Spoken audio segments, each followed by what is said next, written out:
Hi, I'm Ethan, the college essay guy, and this is the complete guide to the personal statement. This is the first session using the secrets of screenwriting to brainstorm and structure your essay. This is the first of 6 sessions.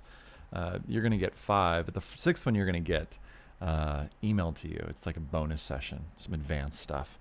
So I'm really grateful that you're here. I'm grateful that you've taken the time out of your life to do this. And students, you know, I'm grateful that you've taken charge of your learning and gone out and found resources that can help you through this pretty big thing. This has become kind of a rite of passage in America, I feel like.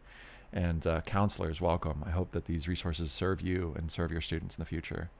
If you really knew me, you'd know that I'm a new dad.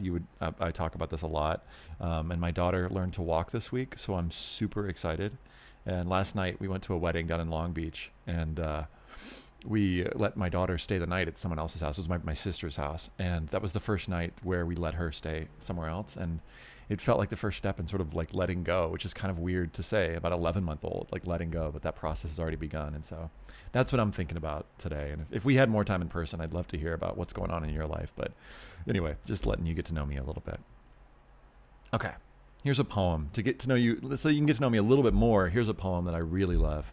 It's called Dropping Keys by Hafiz. The small man builds cages for everyone he knows, while the sage, who has to duck his head when the moon is low, keeps dropping keys all night long for the beautiful, rowdy prisoners. Read that to yourself again, just a second.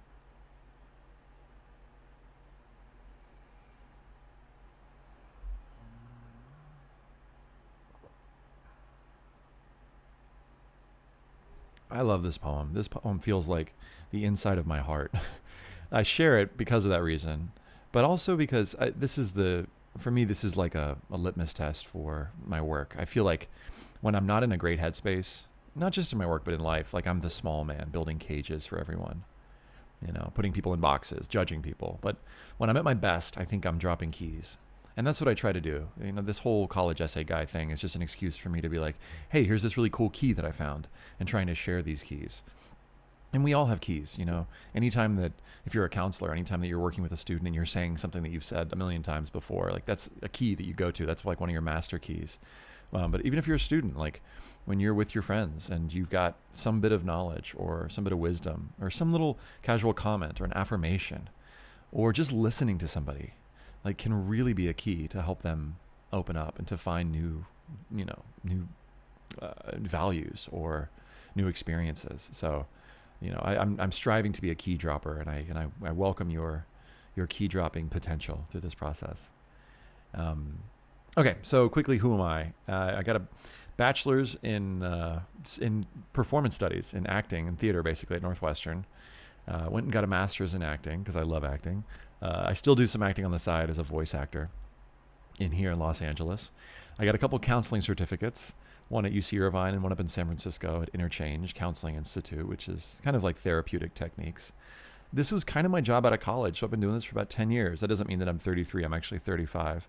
But I've been doing this for a while, and I don't know if I've spent 10,000 hours, but I think in terms of all the writing and thinking that I've done about college essays, like I may be getting close.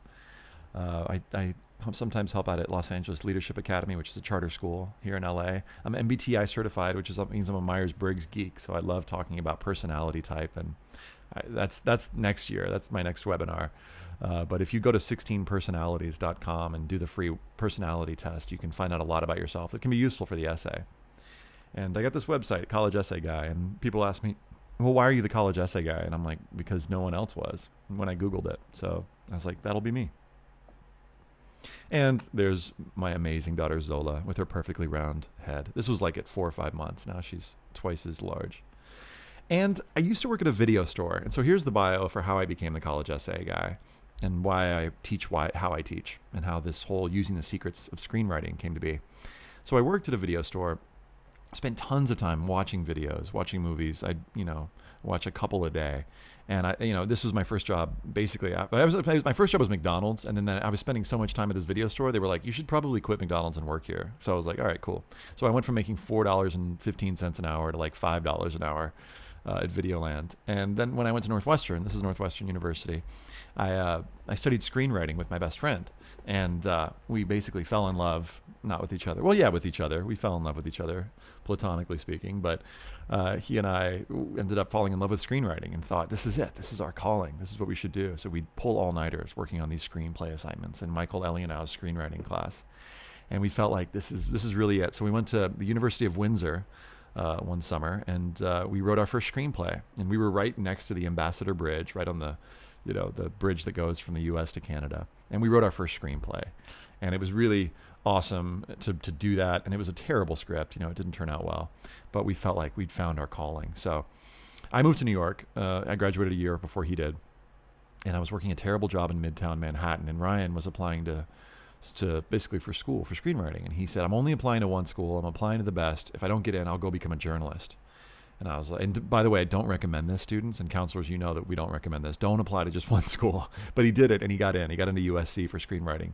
And I told him, I'd so doubted that he would get in there. I'd said, if you get in there, but I also kind of wanted to leave New York. I said, if you get in there, I'll move to LA with you. And so be careful what you say, because when he got in, I said, all right. And I hopped on a plane back to Chicago. We got in this 92 Corolla named Blue. That was Ryan's car. And we drove out to Hollywood to make it big. And Ryan actually kind of did make it big. He went to write for Chicago PD, he went to write for Grey's Anatomy first, and now he's a writer on Chicago PD. And he's in the writer's room every day. And I went on to become the college essay guy. But before that happened, we were, getting his USC screenwriting education. And I say we, I mean that. Even though I wasn't in class, he would come home and show me all his notes, and we would work on all the assignments together, and I would read all the books. So I read all these books that he was reading, and a lot of them kind of boiled down to this idea of the hero's journey, which is from Joseph Campbell. You may be familiar with it from one of his books, but it's basically the idea that the story goes, there's a hero or a heroine. There's a person who is called to adventure, and they go from the known world, the familiar, into the unknown. And there's usually a crossing of the threshold moment. And in movies, that moment usually happens right around minute 12 or 15. It's called the inciting incident, and it's the moment when Neo gets offered the pill in the Matrix, blue pill or red pill. Or, they say in Taken, we've got one last mission for you. Or, in Indiana Jones, we've got to go do X, And so it's that moment when they cross the threshold, they go into the unknown, they have a mentor, maybe a Gandalf figure or Morpheus or, a helper. And then they move into the abyss. There's some sort of huge endeavor, some sort of harrowing experience. They have to cross through the dark night of the soul, and through that experience they learn some things, they transform, and they bring back gifts. And as I was working at night, working on screenplays, during the day I was helping students with their essays, at least in late afternoon. And in particular, I was working with students on this prompt for the UC schools. UC stands for just University of California. And working again and again with students on the prompt that reads, describe the world you come from and tell us how it's shaped your dreams and aspirations. And I love this prompt. It's still my favorite prompt. I believe that if you really answer this prompt well, it's always going to work for your Common App. So the first tip I want to give is use this prompt, put it at the top. Even if you're writing for a different prompt, I think it's still a good idea to answer and to describe the world you come from. It's such a beautiful invitation. And how has your world shaped your dreams and aspirations? In other words, how has your past influenced your present and your future? And no matter what prompt you're answering for your main statement, there should be something in there, whether it's a problem that you solved or something that happened to you that you had to work through. We should get some sense of who you are in your world and how working through that may lead to who you will be in the future. So anyway, I love this prompt. I was working with students on this prompt, and as I was working with them, I realized that a lot of what we were doing, a lot of the stories that I was helping them tell, were basically, movies or short films. And so I started looking at the screenwriting structure and teaching my students screenwriting structure. And, in terms of bringing out their world, it seemed that there were two different types of students or essays that I was working with. And the first type was students who had undergone challenges. And so the question that I have for you listening to this webinar is, have you been through significant challenges in your life? Because if you have, that can be a good thing to write about. Usually the values that we develop in our lives are forged in the fire of some kind of challenge. But some people haven't gone through challenges, and that's fine too. So the first question that I'll ask you, if you were sitting here live with me, I'd say, raise your hand if you've been through challenges. So go ahead and raise your hand. I know that sounds silly, but All right, now raise your hand if you haven't been through challenges. And usually there are fewer people because this is kind of like people sometimes are ashamed to have not been through stuff, but I just want to say that it's totally fine if you haven't been through challenges. And then in terms of dreams and aspirations, raise your hand if you feel like you know what you want to be or do in your life in the future. Okay, and then raise your hand if you don't know what you want to be or do, and this is counselors included. If you think you're still figuring it out. Okay, so what I want to say to you is that it's fine either way, whether you've been through challenges or not, whether you know what you want to be or do or not. You can write a great essay. For me, these break into 4 types of essays, though. In the type A category, we have students who have faced challenges and know what they want to study. In the type B, students who've not faced challenges but do know what they want to study. Type C, yes challenges but don't know what you want to study. And type D, no challenges and don't know what you want to study. And so through the course of this 5-day series, what we're going to be doing is first we're going to brainstorm in a few minutes some content and some topics, and we're going to talk about, okay, how do we generate a good topic? What is a good topic? What does that look like? And I'm going to be encouraging you to partner up, and I'll send an email about that, about how to partner up.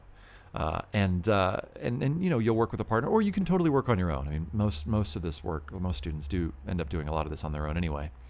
And then over the course of the seminar, we're going to be looking at how to write each of these types.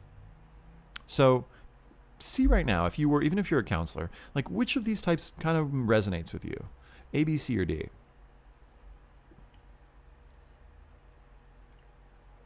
And we're getting ready to move into a brainstorming exercise, and I want you to see if you can kind of focus the exercise on writing this type of essay, whichever it is.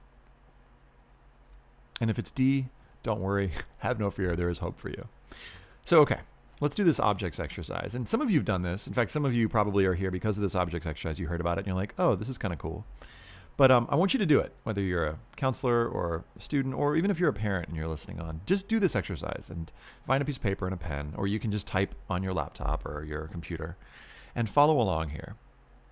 And I'll lead it a little differently than I lead in the recorded version, just to make it a little more interesting.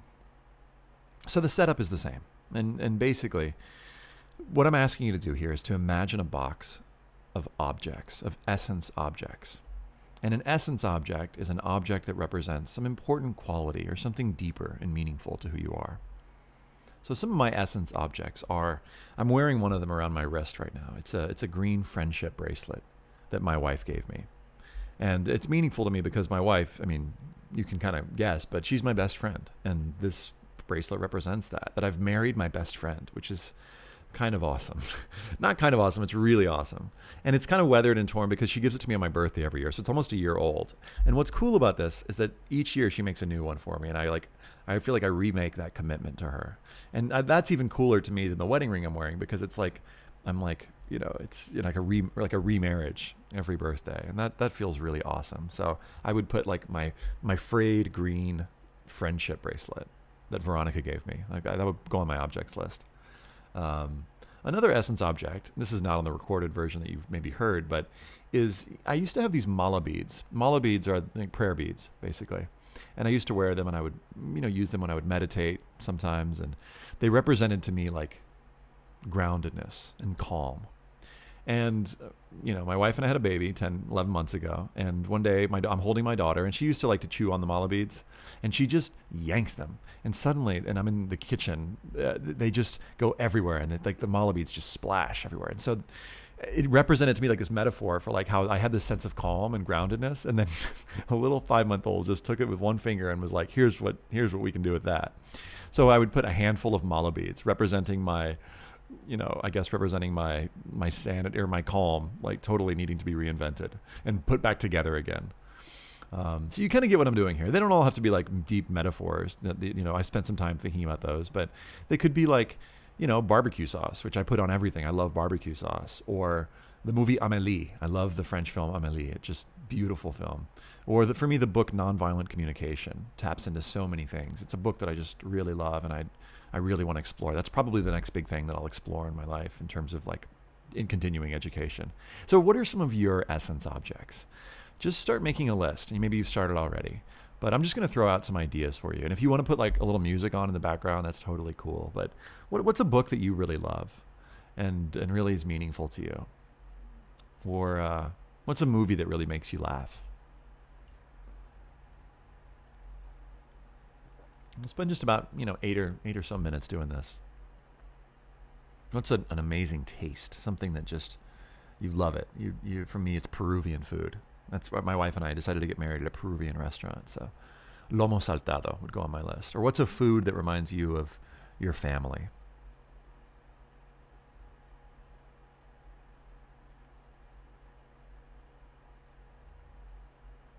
What inspires you? What's an object? So for everything, try and phrase it in terms of an object that you could put in a box. So if it's like a person, what object reminds you of that person?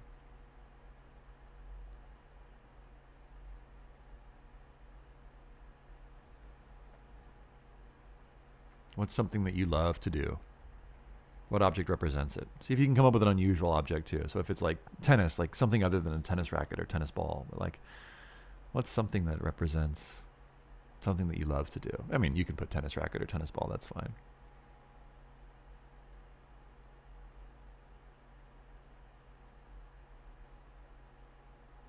How would you spend a perfect Saturday night? Or a perfect Sunday afternoon on vacation when all your work is done?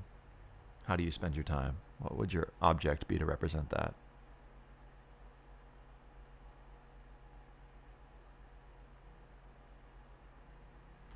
What represents freedom to you? Independence.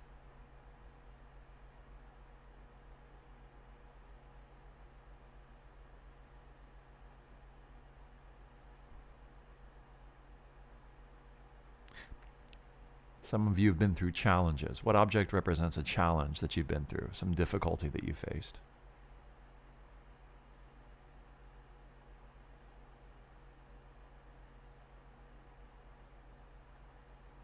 Everybody's been through challenges.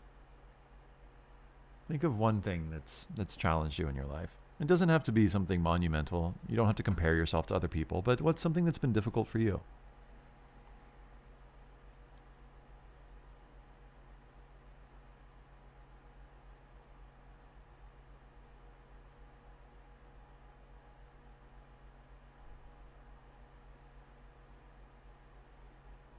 Or when was the last time you had a really good cry?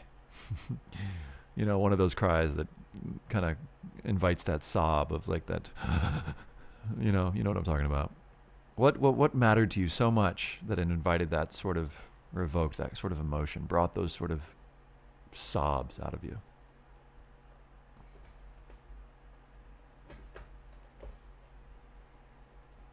And when you think about that challenge, whatever it was, whether it was something big or something small, what got you through it? What quality or what inner resource that you possess helped get you through that tough time? Just as an example, like if you worked hard to like support your family or something, like what object could represent that quality of hard work? So don't write down the quality of hard work or creativity, but write down the thing that represents that. Like maybe you didn't have a lot of money and had to kind of cut back and ate a lot of ramen noodles, So you learned the value of $1, but write down the ramen noodles. So what quality helped get you through it? Quality meaning like resourcefulness, or maybe you had to learn inner calm or inner peace, or maybe you had to learn to balance a lot of different things. What object could represent the balancing?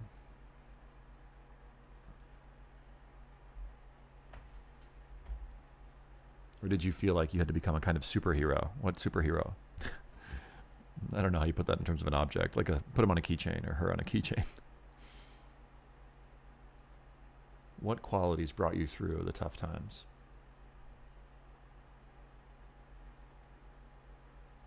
I'm going to keep riffing here. What about your relationship with your father? What represents your relationship with your dad? Whether he's still around or not. For me, it's a Warren, North Carolina basketball, because we played a lot of basketball growing up, and that's how he showed me his love. What is it for your dad and you? And again, even if your father's absent or you don't have a close relationship, what object represents the complexity of that, or suggests some of the complexity? And what about your mom? When you think about your mother, what object represents your connection with her or your lack of connection with her?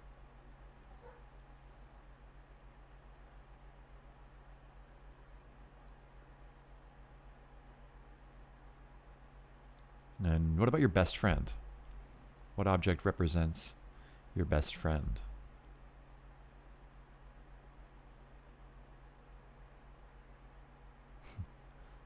Mine would be a white belt. He always wears this white belt when he goes dancing, and it's really gauche and really funny.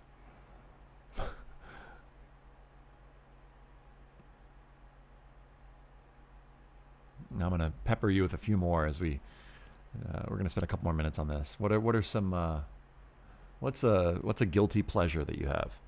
Something that you don't normally confess to liking. Like, do you secretly watch Real Housewives of Beverly Hills? Do you love chocolate? Like, what's your weakness, or the thing that you don't normally tell everyone that you really love deep down? Is it Taylor Swift? Be honest.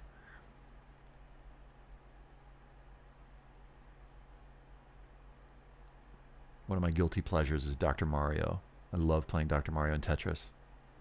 I'm pretty good.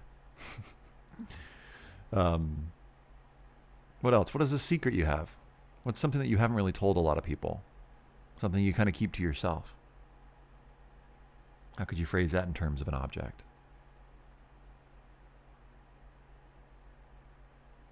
What's a dream that you have for the future? Something that, before you shuffle off this planet, you'd like to have accomplished or done? What object represents that dream or that goal?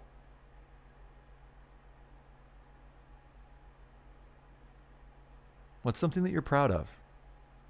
It could be an award that you won, or something that you said to someone, or maybe a time that you took a stand.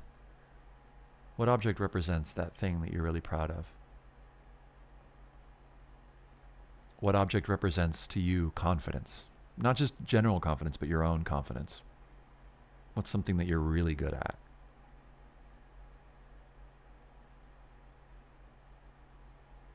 Two more questions. What is your actual superpower? It could be something abstract like listening. What is your actual superpower? What are you really super good at? Is it packing the car neatly? Spatial intelligence? And then finally, what's the skill or the quality of yourself that you don't normally show people? Like, maybe you think you're really funny, but nobody else seems to.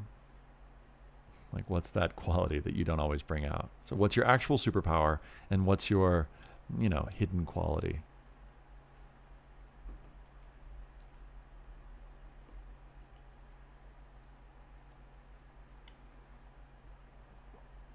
We could keep going, and you certainly can. You can listen to the recording on the website if you want at this link.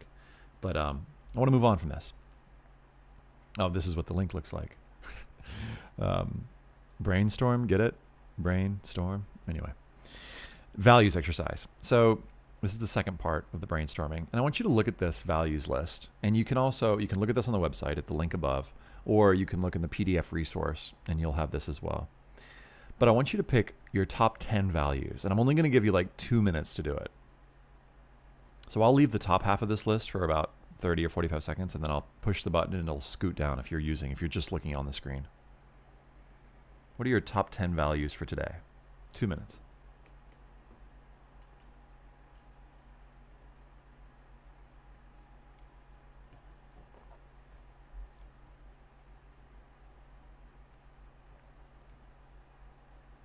And if something that you really value is not on this list, just write it in or write it down somewhere.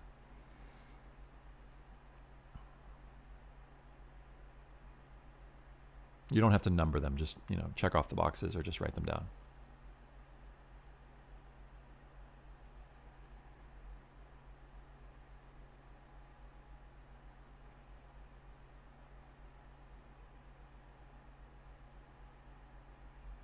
Here are some more options.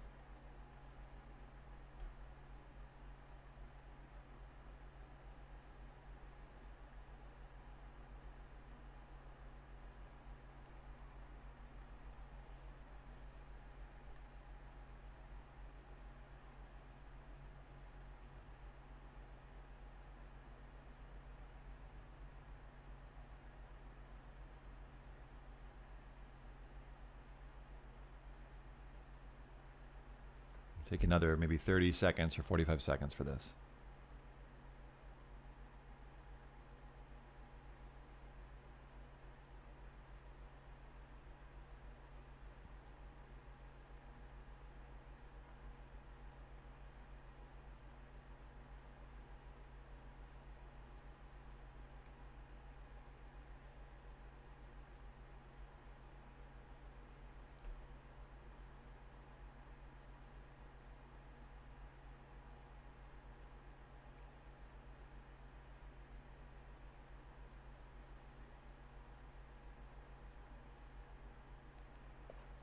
All right. So now that you've got your top 10, I want you to make it a top 5 list. I'll slide this back up to the top. Top 5 values of the ones that you've chosen so far.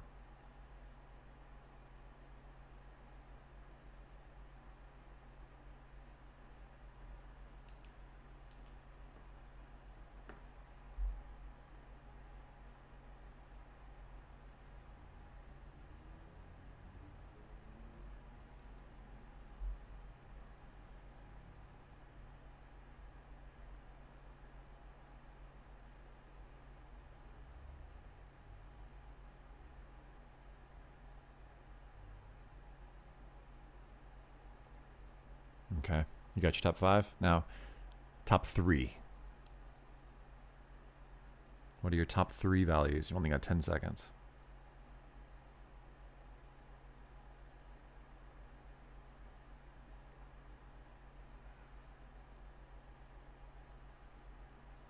If this is hard, that's good. That means you're doing the work. That means you're making these things mean, these words mean things. Okay, and now that you got your top 3, number 1. This is where people usually groan in the room because they're like, oh, I got to pick my number 1. Yeah, do it. Circle 1. Write one down. What is it for today? Okay. So what I'll say about that top value is that if you are writing a personal statement and that top value doesn't make it in somewhere, something's missing. And, you know, not all of these top values are going to end up in your essay, but some of them will. And this is going to give you a kind of menu for thinking about the parts of yourself that you want the college to know about you. Like, what is most meaningful to you? So one thing you might start to think about is, okay, well, how do each of these things manifest in my life? Like, you know, if you say, for example, vulnerability is really important in my life. Like, how it manifests in my work is that I feel like, you know, in my sessions with my students, like I can't just ask them to be vulnerable. Like, I need to be vulnerable too. So that's one way, like in the sessions with my students. So ask yourself and just maybe put a little note, a couple notes beside each of your values. Like, how do they manifest in your life? You know, another one that's big for me is change, variety. I love switching things up. I love traveling. So one way that change and variety manifests in my life is through travel. I stayed in a hotel last night. I love hotels. So just jot down a couple notes. And the last thing I want you to do is, if you know what career you want to study, let's say you want to be a doctor, put a D beside, put the first letter of whatever the career is beside like 4 or 5 of the values on your list. So like, you know, for example, let's say you think like what I meant, sorry, just to clarify, when you see an amazing doctor in your mind, like the perfect doctor, like what does that doctor have? And whatever the career is, if it's athletic trainer that you want to be, like when you think of the amazing athletic trainer or your future version of yourself as an athletic trainer, what are the qualities that person has? What are essential qualities to be great in that career? And try and put 1 or 2 unusual values. So like if we had doctor, helping others would probably be a usual one. But like, you know, let's see, what would be an unusual doctor one? A lot of them go for doctor. Diversity. Like I don't initially understand how diversity and doctor connect. So that would be an interesting quality to work into an essay. So what are some unusual values that go with your career, if you know what it is? If you don't know, just kind of hang out for about 20 more seconds.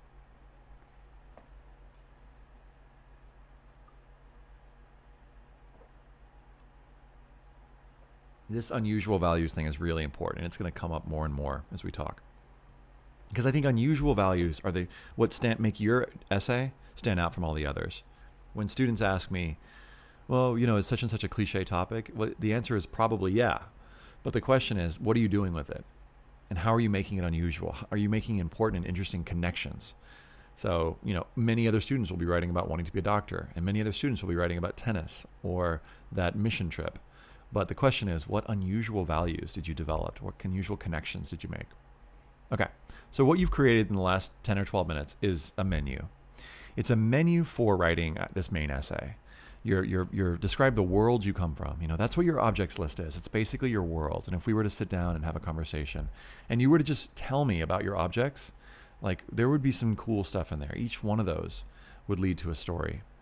And so the question is, okay, well, which of these fit into? Well, we don't know yet. We don't. That's why it can help to talk with somebody through this process.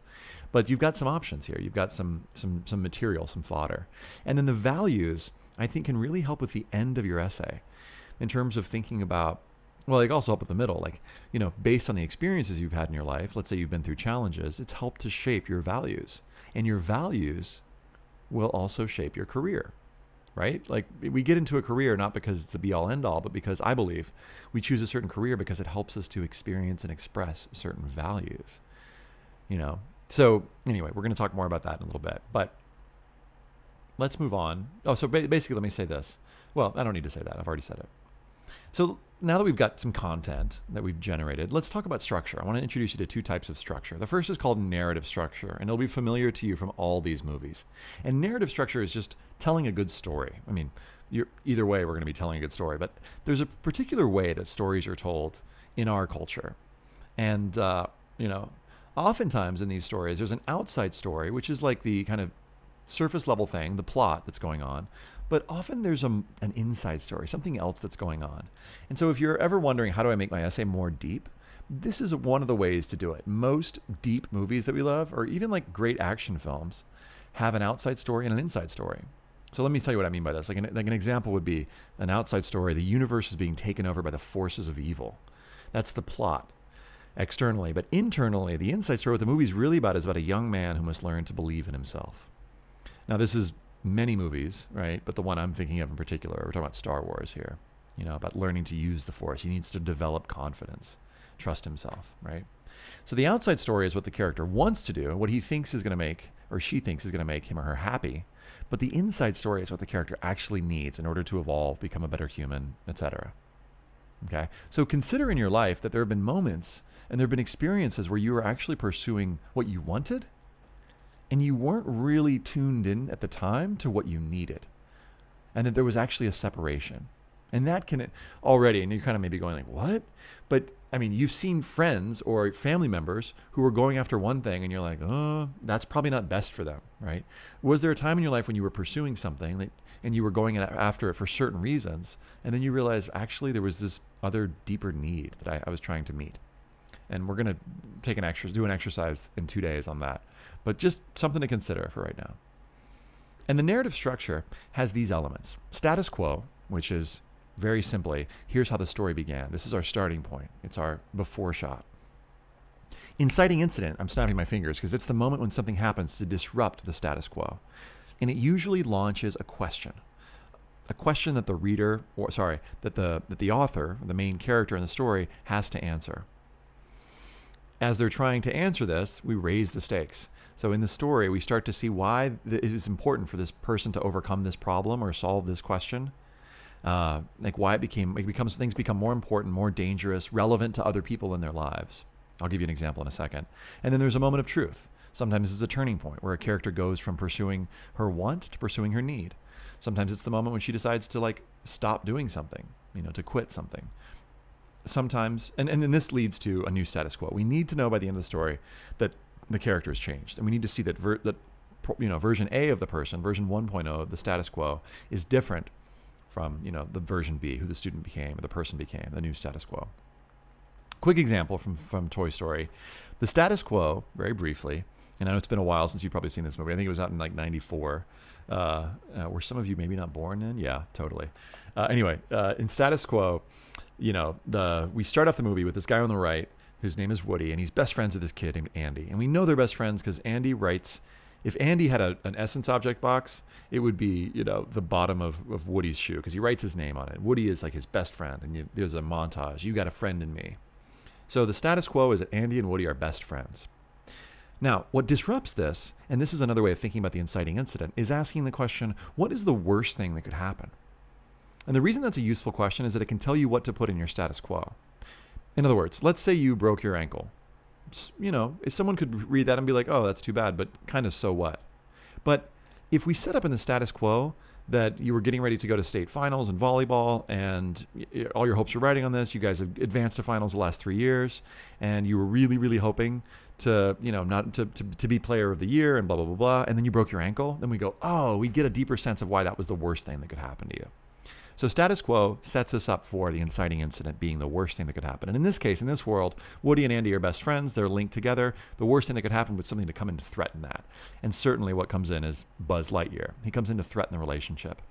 And it raises a question for the viewer and also for Woody. Woody's asked, what am I going to do? How am I going to get rid of this guy? Right? And for the viewer, we're asking on the outside, well, what's going to happen? How is this going to resolve?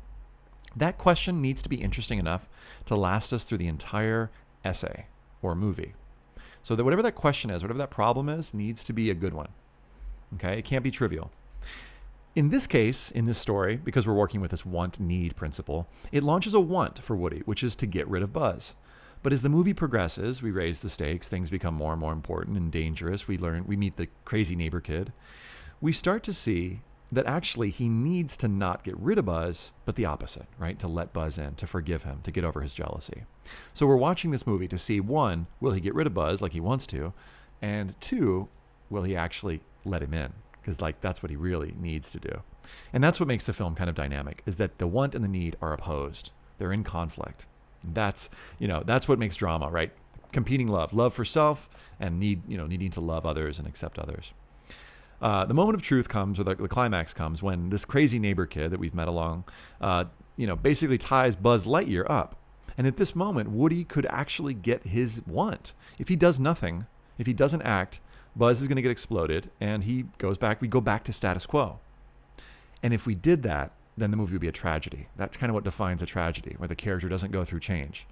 It can also be a comic ending. If whoever the main character is doesn't change at all, is still the same at the end, has the same problem, that can also be funny.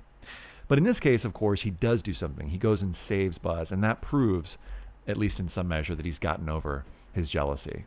And the new status quo is then, rather than just Woody and Andy being best friends, now Woody, Andy, and Buzz are all, united and they're together. So that shows that they've really changed. I won't go into Finding Nemo right here, right now. If you want to listen to my analysis of this, there's another version of this talk on my website, and you can just fast forward through it. But it's basically the same deal. Marlin is want. I'll just tell you briefly. Status quo, Marlin and Nemo have each other. And then what's the worst thing that could happen? Inciting incident, they get separated. The want for Marlin, the main character, the dad, is to find Nemo. The need is to actually let go of Nemo. In the moment of truth is when Dory, the Ellen DeGeneres fish, gets trapped in the net, and Dad actually lets Nemo go to go save Dory. By the end, we see that he's really changed when Nemo goes off to school. Now, in the beginning of the movie, when he went off to school, his dad was all nervous and said, be careful. But at the end, he's going off to school, and his dad says, have an adventure. So we really see that he's fully changed. That's the new status quo. So you don't need to watch the video. I kind of did it. Let's look at an essay. So this is the with debate essay that's in the packet. It's also on my website. And right now it's on your screen. So this is a student who had faced challenges and knew what she wanted to study. So let's analyze it for these elements we've just been talking about. Let's look for the status quo. What is the problem that she needed to solve? So here's the essay. The clock was remarkably slow as I sat, legs tightly crossed, squirming at my desk. Just raise your hand, my mind pleaded. Ask. But despite my urgent need to visit the restroom, I remained seated, begging time to move faster. You see, I was that type of kid to eat French fries dry because I couldn't confront the McDonald's cashier for some Heinz packets. I was also the type to sit crying in front of school because instead of asking the office if I could check on my late ride. Essentially, I chose to struggle through a problem if the solution involved speaking out against it. Notice how clearly she sets up the problem at the end of the first paragraph. And I think that's a great place to set it up. Usually in movies, after the first scene or the first couple scenes, we see what the character's main problem is. And notice the essence objects she's using to help us see that problem. So her essence objects were like Heinz ketchup packets. So these are the things that represented for her, I don't know, deliciousness or freedom. And she couldn't access them because she was too shy. So we clearly see the status quo, she's too shy. Next, my diffidence was frustrating. So that just means my shyness was frustrating. My parents relied on me, the only one able to speak English, to guide them and always anticipated the best from me. So this isn't the inciting incident yet. First, she raises the stakes a little bit. She lets us know why this was such an important deal. And it was important because it wasn't just important to her, but it's important to her parents that she overcomes this shyness because she translates for them. So now we start to kind of go, oh, this is a big deal. And then we see a little bit more raising of the stakes. However, as calls for help grew, the more defunct I became. I felt that every move I made, it was a gamble between success and failure. And for me, the fear of failure and disappointment far outweighed the possibility of triumph. So I took no action and chose to silently suffer under pressure. So now she's suffering. She went from being kind of shy to suffering under pressure. So we've really raised the stakes. Near meltdown, she says, I knew something needed to be done. Mustering out the little courage I had, I sought ways to break out of my shell. Without luck. Recreational art classes ended in 3 boring months. I gave up self-defense after embarrassing myself in class. After-school band, library volunteering, and book clubs ended similarly. Continued effort yielded nothing. Okay, so she's doing 2 things. She's raising the stakes, and by the way, normally in the essay, we want to get the inciting incident a little sooner because we want to kind of launch the story, but she's really giving us the sense that this was a big deal. She's trying all these things and failing. And by the way, her failing here isn't necessarily a bad thing. Because she's trying hard, we get that she's a hard worker and she's creative and she tries to be resourceful even if she fails. So there's a way of kind of reframing your failures in a positive way, as she's done here. Okay, disillusioned and wrung dry of ideas, I followed my mom's advice and joined a debate club. As expected, the club only reaffirmed my self-doubt. Eye contact, greater volume, no thanks. So she's resisting the call. This is the thing that's going to change her life, we know because it's in the title. But she's saying no, no, no, just like every hero does in every movie. But soon, a nice transition word, but soon the club moved on from how to make a speech lessons to the exploration of argumentation. You see how it gets complex in just one sentence? How to make a speech to the exploration of argumentation. We were taught to speak the language of persuasion and play the game of debate. Eventually, I fell in love with it all. By high school, so this is the inciting incident, right? What is the worst thing that could happen to a girl who's really, really, really shy? To be asked to join a debate club where she would have to publicly defend her thought, like articulate and defend her thoughts. So she joins this debate thing, and then pretty quickly she falls in love with it. And there was much more written there, but she had to get this down into 500 words. So this was, she fell in love with it all. By high school, she says, I joined the school debate team, began socializing, and was even elected to head several clubs. I developed critical and analytical thinking skills and learned how to think and speak spontaneously. Now that might seem kind of like a nothing 2 sentences, but she actually works in like 4 or 5 values. Check it out. I joined the school debate team, began socializing, so she's becoming better with people, communicating, was even elected to head several clubs, so she's developing leadership skills now. Critical and analytical thinking skills, so that's, the 3rd or 4th quality, ability to like critically analyze something, and learning to think and speak spontaneously. So not just develop thoughts quickly, but also articulate herself. So that's like 5 or 6 values that are going to serve her in her future career as what? Like if you had to guess at this point, what would these values help serve her in? And the answer, of course, is like, you could be like lawyer or teacher. The truth is almost anything, right? Because these qualities, and this is what's so powerful about focusing on values and why it's great to focus on values in your essay, is that these values, socializing, leadership, critical thinking, spontaneous, thinking and speaking, like these would help her no matter what she becomes. An athletic trainer? Absolutely. A lawyer? Yes. A chef? Yeah, you'd need to be a leader and you need to be able to critically analyze and to think and speak spontaneously. Yeah, so my point is, focus on the values in your essay. They're the magic glue that help connect your challenges to your eventual career. And I'll get more into that when we analyze more in depth how to write each type. So what happened? I became proud and confident. Moreover, I became eager to play my role in the family, and family relations strengthened. In fact, nowadays, my parents are interested in my school's newest gossip. 4 years with debate, now I'm the kid up at the whiteboard. The kid leading discussions and the kid standing up for her beliefs. Great. So this is the new status quo, right? Remember, the old status quo was she was too shy to ask to go to the bathroom or ask for Heinz ketchup packets. Now She's the kid at the whiteboard, the kid leading discussions, the kid standing up for her beliefs. Now, ostensibly, she could end the essay here because we see she's changed. But one of the most important qualities of your essay is answering the question, so what, in a complex and nuanced way. And that's what she does, check this out, for this much more of the essay. So at about 450, she's ended this much of the essay. She's kind of answered the question. But we're still wondering, okay, so what? What does this lead to? And here's her answer. More importantly, I now confront issues instead of avoiding them. It's exciting to discover solutions to problems that affect others, as I was able to do as part of the first place team for the 2010 United Nations Global Debates Program on Climate Change and Poverty. By the way, she's kind of bragging there, right? She's working in like an award that she won. But the reason why she's able to get away with that is that she's connecting her brag, winning this competition, to a value, the value of learning to use her voice. And if you can if you're trying to think about how do I work in my brag, connect it to a value, link it up to something that's really deeply important to you on like an emotional level, and it won't seem as braggy.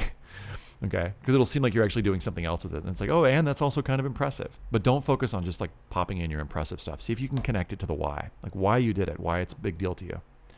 Because this also gives evidence that she's changed, right? The girl who was nervous about the Heinz ketchup packets wouldn't have won a global debates program. Anyway, I take a natural interest in global issues and plan to become a foreign affairs analyst or diplomat by studying international relations with a focus on national identity. Now, she got super specific there. And this is a student who wasn't super specific. When she came in, she's like, I don't know what I want to study. I want to kind of maybe do international relations. But I was like, well, get more specific, do some research. And so she found foreign affairs analyst. And I was like, ooh, that sounds cool. And then she also realized that she wanted to focus on national identity. And getting specific there can help, and it did help her in this case, with the ending of the essay. So again, we ask, so what? She says, in particular, I'm interested in the North-South Korean tension. What irreconcilable differences have prompted a civilization to separate? Policy implications remain vague, and sovereignty theories have their limits. How do we determine what compromises are to be made? And on a personal level, why did my grandfather have to flee from his destroyed North Korean hometown? And why does it matter? So she works in some really high-level questions in there. And one of the great ways, I think, to demonstrate your intelligence is to ask super questions. Don't put the pressure on yourself to make like super brilliant statements. You can if you want, a few, and we'll talk about how to do that in like, I think day 3. How do you show your intelligence? But this is one great way to show your intelligence. What are the questions that you're going to be asking in college and beyond? Whether they're related to your career or just things that you're passionate about. Here's the ending of her essay. I see a reflection of myself in the divide at the 38th parallel, because I see one part isolating itself in defense to outside threats, and another part coming out to face the world as one of the fastest developing nations. Just as my shy persona before debate and extroverted character after debate are both part of who I am, the Korean civilization is also one. And just as my parents expect much from me, the first of my family to attend college, I have grand expectations for this field of study. So beautiful metaphor, right? She says that dividing line between North and South Korea, that's me.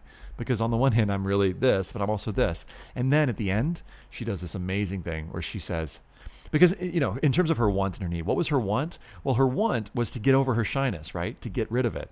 But what she realized at the end is that she needs to not get rid of it. It's the opposite, right? She needs to actually embrace it. Because just as she says, my shy persona and my extroverted characters are both part of who I am, and she needed to embrace it, the Korean civilization also needs to be one. So she actually meets her need there at the end, which is profound and awesome. And I don't even know if she was really thinking in terms of want and need, because I don't even know if I'd taught her that. But anyway, beautiful essay. And there's a lot we can learn from that. So that's the narrative structure. And it works really well for types A and C essays. So if you see yourself in one of those categories, this can be a nice way to structure your essay, just based on those 5 points. Status quo, what was the inciting incident, the moment that launched your story or the problem that you wanted to solve, whatever that problem was? It's good to focus on one because it can give your essay an arc. Raising of the stakes, why was it such a big deal? What happened? Turning point, what shifted? Turning point usually comes at the midway point, because you want to make sure that there's enough room in the essay to say, so what? New status quo. What did you become after that? What did you do about it? What did you learn? That all comes after. Then there's montage structure. And if narrative structure is about connecting events through causal things like A led to B, led to C, like I was shy, then I joined debate, then I came out of my shell. Montage structure doesn't necessarily connect things causally, it connects things thematically. Meaning, like, let's say there's like a bunch of random stuff you want to talk about, you can connect them all through a common lens, focusing lens. Or if you happen to know, like, let's say you know what you want to study, you can think about all the different qualities that are going to make you great at that career, and what connects them all is this career. So it's not as popular in films. These are amazing films, by the way, especially Baraka and Samsara. I highly recommend them. There are no words in these films. They're just images connected by common themes. They're pretty broad themes, but just really beautiful films. And this is an essay that does this, that uses this montage structure. So let's look at this. And this is a student who didn't like face challenges and felt self-conscious about that, but he knew what he wanted to study. So he writes, as a kid, I was always curious. I was unafraid to ask questions and didn't worry how dumb they'd make me sound. In second grade, I enrolled in a summer science program and built a solar-powered oven that baked real cookies. I remember obsessing over the smallest details. Should I paint the oven to black to absorb more heat? What about its shape? A spherical shape would allow for more volume, but would it trap heat as well as conventional rectangular ovens? Really smart questions, right? Even then, I was obsessed with the details of design. And it didn't stop in second grade. A few years later, I designed my first pair of shoes, working for hours to perfect each detail, including whether the laces should be mineral white or diamond white. Look how specific that detail is. The laces should be mineral white or diamond white. Now here's the clue. What quality is he trying to show about himself? He's mentioned it just now, right? Obsession with details. Should they be mineral white or diamond white? Anyway, even then, I sensed that minor differences in tonality could make a huge impact, and that different colors could evoke different responses. In high school, I moved on to more advanced projects, teaching myself how to take apart, repair, and customize cell phones. Whether I was adjusting the flex cords that connect the IPS LCD to the iPhone motherboard, or replacing the vibrator motor, I loved discovering the many engineering feats Apple overcame in its efforts to combine form with function. And once I obtained my driver's license, I started working on cars. Many nights you'll find me in the garage replacing standard chrome trim with an elegant piano black finish, or changing the threads on the stitching of the seats to add a personal touch, as I believe a few small changes can transform a generic product into a personalized work of art. Now let me give you a little insight into what he's doing. Essentially, he's setting us up for something. There's a particular career that he's interested in, and all of these qualities that he's talking about are going to serve him in that career, but he hasn't told you what the career is yet. Can you spot them? My love of details applies to my schoolwork too. And can you guess the career? I'm the math geek who marvels at the fundamental theorems of calculus, or who sees beauty in A equals whatever that says. Again, it's in the details. One bracket off or one digit missing and the whole equation collapses. And details are more than details. They can mean the difference between negative and positive infinity, an impossible range of solutions. When you look at this essay later, I want you to notice how at the end of each of these paragraphs, there's an insight, a so what moment. And if, for me, vulnerability is the number one quality that you got to have in your essay, the second quality is so what moments.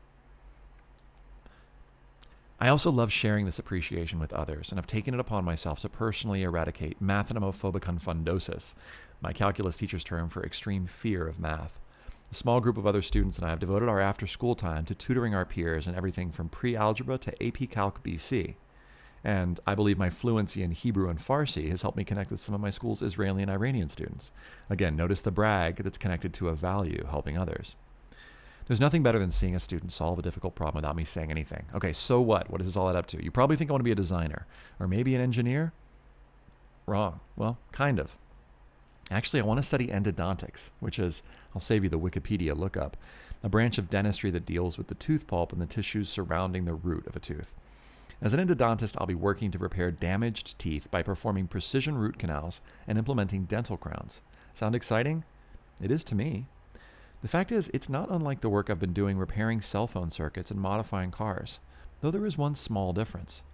In the future, I'll still be working to repair machines, but this machine is one of the most sophisticated machines ever created, the human body. Here, my obsession with details will be as crucial as ever. A 1 millimeter difference can mean the difference between a successful root canal and a lawsuit. The question is, will the toothbrushes I hand out be mineral white or diamond white? Love this essay. That thing that he does at the end, which people usually go like, oh, it's called a callback. So he's coming back to something that he, he's kind of making fun of himself. There's a little bit of irony there, which shows his intelligence and his ability to make fun of himself. But if you notice through this essay, and it's analyzed more on the website, each paragraph sets up a different value. So curiosity in the first paragraph. Second paragraph, working detail obsession. Taking things apart, being good with his hands in the next paragraph. Then working on cars, again, creativity, aesthetic appreciation, and then being interested in math, and then helping others. All these qualities set up to create a great future endodontist. So there's kind of a nice surprise there because we think maybe it's an engineer. Okay. So those are just two ways. And the montage structure, I think, works really well for B and D type essays. Now, the question students are probably asking is, well, what do you do if you don't know how, like what you want, career you want to end, or what career you want to go into? And the short answer to that, and I'll give a longer answer later. We don't need to write the whole essay and be done with it today. But the short answer is that I find that it's really useful to end with values. Meaning for the type C student, if you've been through significant challenges, those have shaped certain values that are going to serve you in any career, being resourceful, being adaptable, appreciation of family. All those things are going to serve you in college and beyond. And there are ways, and we'll look at, there's an example. There are examples actually in the handout of the C and the D type essays, and you'll see how they bring it back to their values at the end of the essay. We just, in an hour, we don't have enough time to look at all four of them, but you can see those. Okay, so here's your homework. So I'm going to send you an email in about a half hour. Actually, after the Q&A, about a half hour after the Q&A, you'll get an email. I want you to read the analysis of the four types. And it'll have my analysis of these two, and it'll also have an analysis of a type C and a type D essay. And then I want you to pick a writing partner, and I want you to email him or her your agreement. Now, do you have to do this? No, you can totally work on this on your own. Who should your writing partner be? You can pick one. You can ask a friend.